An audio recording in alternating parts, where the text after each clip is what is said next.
Good morning, everybody. Today we are looking at the last video in biopsychology, which is actually, for some reason, one of my favorite things, one of my favorite areas of psychology. I don't know why, but we're looking at biological rhythms. So the concept that humans kind of operate behaviorally and hormonally on different cycles of different lengths. So we're going to be looking at some of those today. So the three cycles we're going to be looking at are circadian rhythms, ultradian rhythms, and infradian rhythms as well. So what you need to know, you need to be able to describe and evaluate these and probably apply them as well. But you need to know the lengths of these rhythms. You need to know the behaviors of these rhythms. So let's make a start. So circadian rhythms. Circa means about. Dian means a day. So it's about once a day. These are things that happen once a day. Now, remember, it's biological rhythms and you study psychology. So it's behaviors that happen roughly once a day, right? Such as your highest body temperature, for example, your lowest metabolic activity, certain times of hormones. I'm going to give you some other examples as well. Infradian is a cycle that takes longer than 24 hours. So these are things that don't happen every day. Right, necessarily. They could happen once a year, they could happen once a month, and the once a month is a perfect example of menstruation, for example. So the menstrual cycle is an infradian cycle. Hibernation, humans don't hibernate, but other animals do.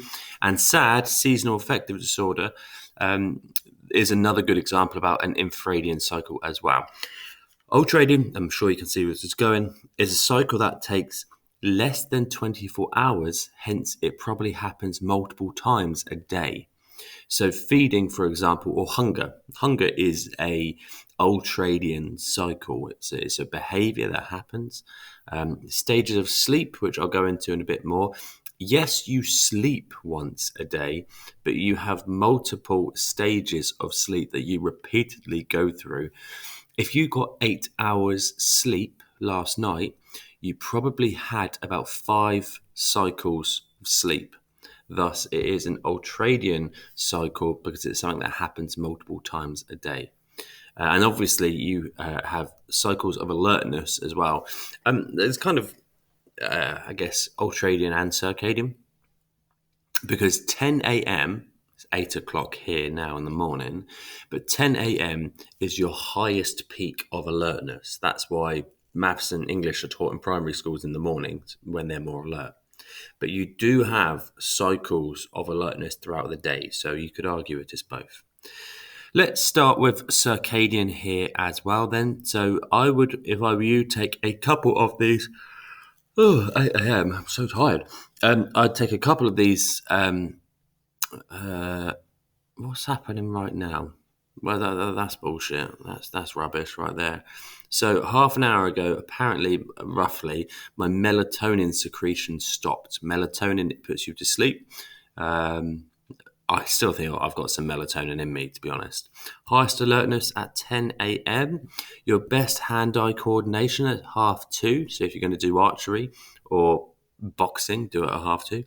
Fastest reaction time, greatest cardiovascular strength. All right, around about 9 o'clock, melatonin secretion will start. Now, what you need to know here is your melatonin secretion will start in response to your Zeitgebers, so the things that are happening in your environment. So on the 21st of June, it's the longest day of the year. It doesn't get dark in the south of England till about 10 o'clock.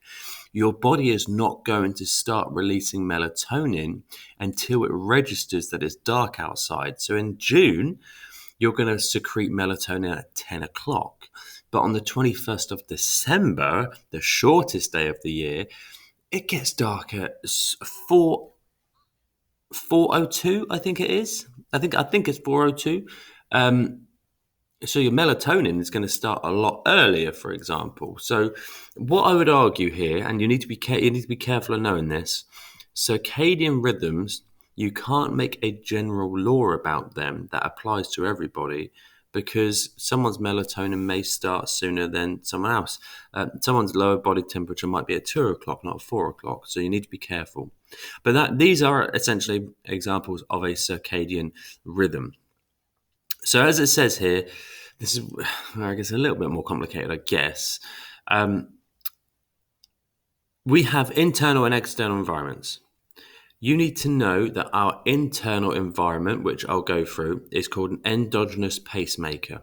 And our endogenous pacemaker, which you know as the body clock, is actually called the suprachiasmatic nucleus.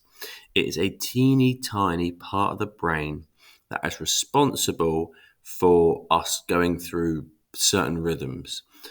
Now, that suprachiasmatic nucleus is heavily regulated by what's happening in your environment, your exogenous Zeitgebers. So, Zeitgebers and Pacemakers, right? Suprachiasmatic nucleus, and yes, you do need to be able to spell it, is a very, very small segment of the brain, which I'll show you in a second how tiny it is, that dictates the release of certain hormones, right? So the thing to note, it's constantly being regulated by your external environment. But what happens if, such as light and noise?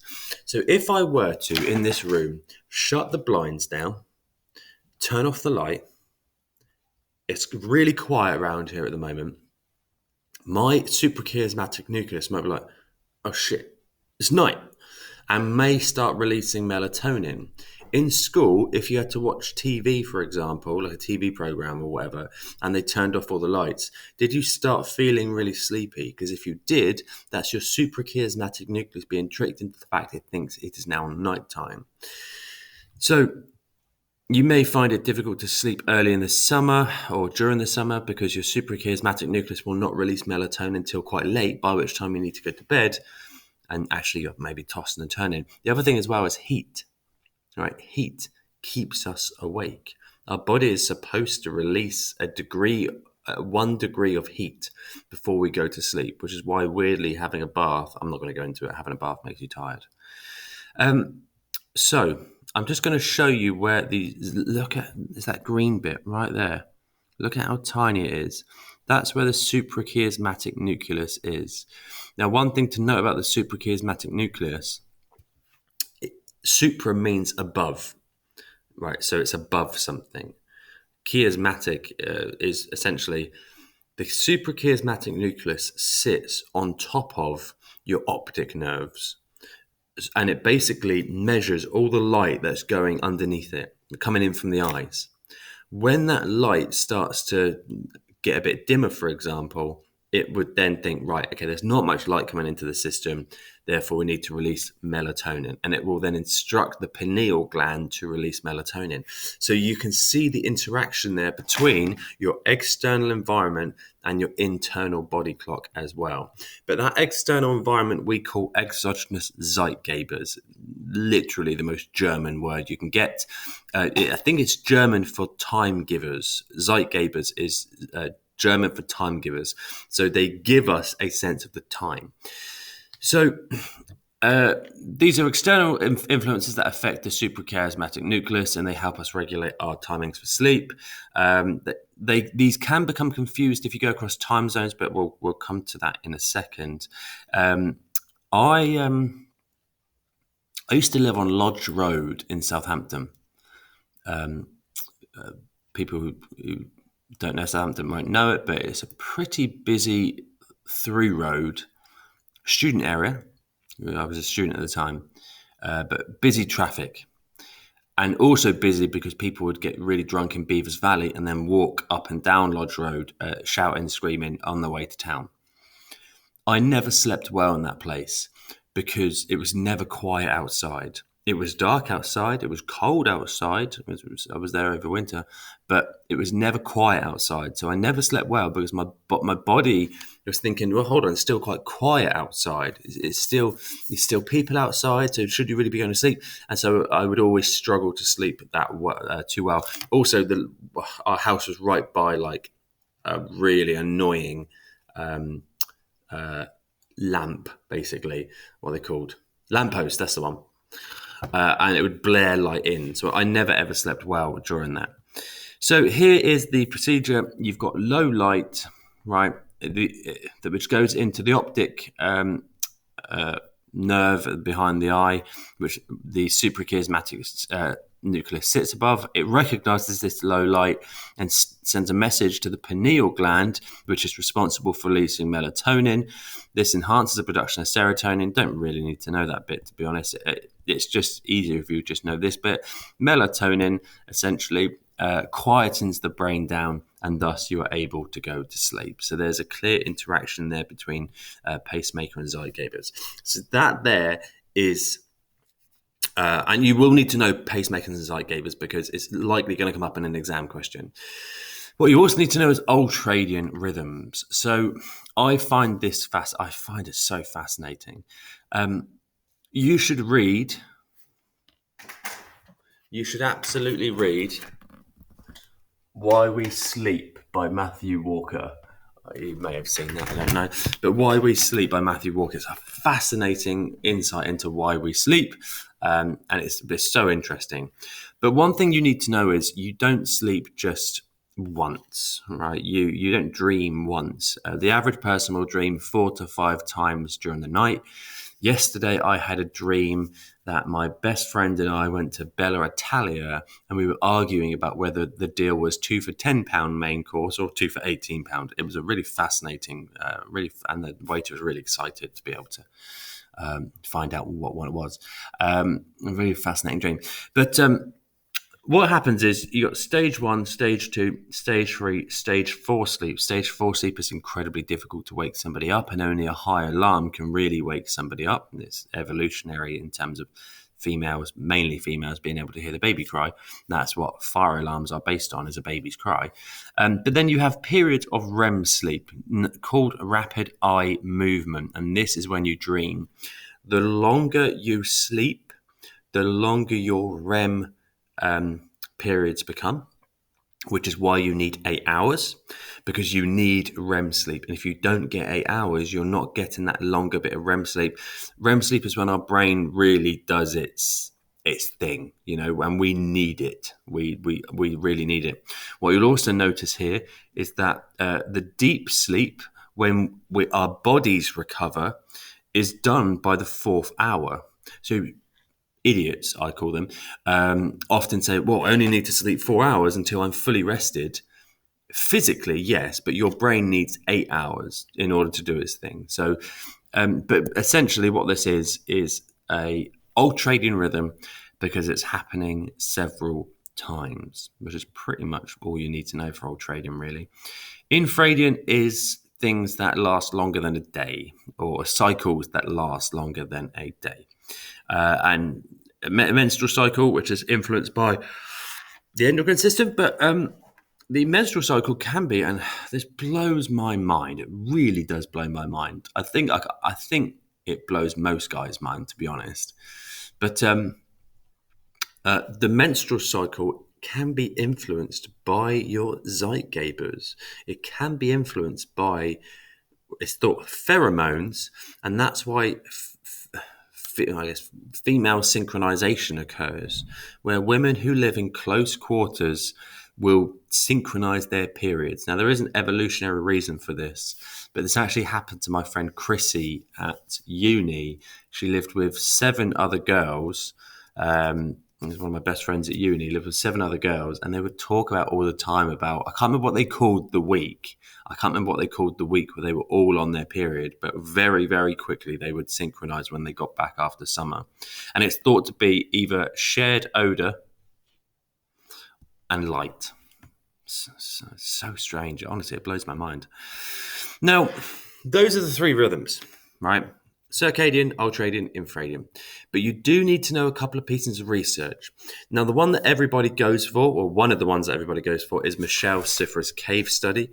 You need to know what he did. He went and lived in a cave where he had no Zeitgebers. He lived in a constant environment that didn't change. He took away all clues of time. He took away his light and only had an artificial light. But he didn't know the time. He didn't know the temperature. He didn't know the light. There was no noise. So Cypher is a really, really interesting piece of research because he's basically seeing what happens to your suprachiasmatic nucleus, what happens to your body clock when you take away all of the external environments. Now, for him, his body clock lengthened. His body clock went from 24 hours to between 25 and 29 hours. So it lengthened. I also think mine would lengthen, for example, because I only go to sleep not because I'm tired, but because I need to go to sleep, because otherwise I'm not going to get 8 hours. Candy, my girlfriend, if you took away all of her, I think if you took away all of her Zeitgebers, she would have an 18-hour day. She cannot stay up. She struggles to stay up for a 24-hour day. And I genuinely think she would fall asleep after about 12 hours, get 6 hours sleep, 12 hours, get 6 hours sleep. The problem about using Cypher is that he is one odd French man, right? We can't take results from one French man and apply them out to everyone because some people are morning people, some people are night people. People are different. So VETA is also a good piece of research that you need to know. I've just accidentally got rid of myself there. That's fine. But I'm not going to go into this in too much detail because you can pause it, but I would definitely know VETA's piece of research because, one, it's quite recent, and two, as it says down the bottom, the results confirm that light is the dominant Zeitgeber for the suprachiasmatic nucleus. So definitely know VETA. You've also got Gu et al., quite a recent piece of research that I found. It's just useful for, I guess, the consequences of not adjusting to a circadian rhythm. Now, here's the problem. We live in a society that is geared towards morning people. We live in a society that's geared towards morning people. We're supposed to get up early for work. We're supposed to go to sleep at a certain time. But some people, like myself, are not morning people. And we struggle to get up in the morning. And actually, we do our best work at night. But here's a problem if you don't adjust to a circadian rhythm. It's a quote that if you don't adjust to a circadian rhythm, compromised circadian rhythms can cause chronic health consequences, including an increased risk of gastrointestinal illness, loss of bone mineral density, coronary artery disease, endocrine disruption, metabolic syndrome, and cancers. Moreover, disrupted circadian rhythms also affect emotions, cognition, and performance. So there's a huge issue here, and you need to take into account people that do shift work. A lot of your parents will do shift work. They'll do early shift, late shift, and night shift. Now, if they're constantly disrupting their circadian rhythms, they're at risk at all of the above. So what you can argue here is a really good point. This research has practical applications and theoretical applications. It tells us that we should be doing shift work at a slower pattern. Again, Candy, my girlfriend, works frontline paramedic.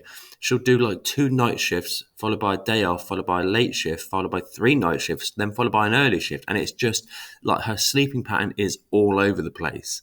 So if you do that, if you do not have a stable circadian rhythm, you are at risk of all of the above. So our body needs to get into a rhythm. Bit more about Michelle Cypher there in terms of hours. I don't know why it says 30 hours there because I'm absolutely positive it was 29.